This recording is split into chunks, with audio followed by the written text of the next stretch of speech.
How you doing, brothers and sisters? This is the second week of Diary of a Millionaire Mind. Actually, this is the third week, but this is the second week for my video version.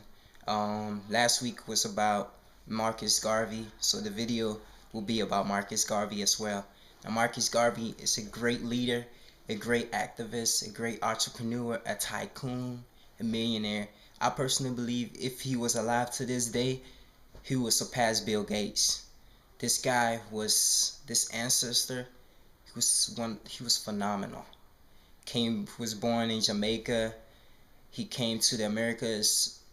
He really didn't have any like background of the philosophies, but I mean he had a notion of it because once he was growing up, he had circumstances that happened to him that made him realize that there is a problem. Like I know, like a lot of activists, like a lot of leaders, like Malcolm X and all, when they were growing up, they knew that there is a problem, but they couldn't find out exactly what the problem was. But as they grew up, they began to understand, and when they surrounded themselves around other people who had solutions or had philosophies and had more knowledge than they had, they were able to better understand the problems and the solutions for it. And he started with one of the largest organizations in the world with over millions of people all over the world. The UNIA, Universal Negro Improvement Association. Marcus Mosiah Garvey, a great leader. You need to look him up, our young brothers and sisters. Do some research about him, understand what he stood for, understand what he was for, and grasp his energy, his whole mentality as your own, and just indulge in his lessons and his philosophies and his quotes, and just be inspired to do great things, because I know we are a great and mighty race and we can accomplish what we will.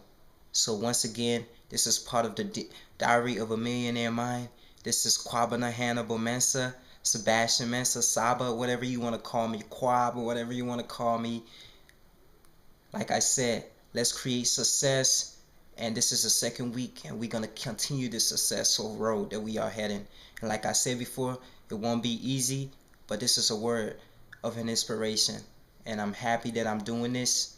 And if you're welcoming aboard now, welcome. Let's continue the success. And the wealth principle I want to share with you today is this. Rich people, basically, they be, they do, and they have. Once again, rich people be, do, have. Poor people, they believe they have to have it, then they can do it, then they can be it. Basically what that means is, rich people, they think that they don't have to have the money. They have to be successful.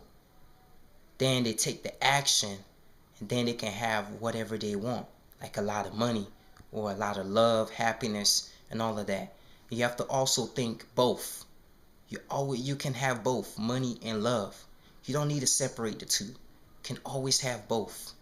You're just making it work. Now, poor people, like I said,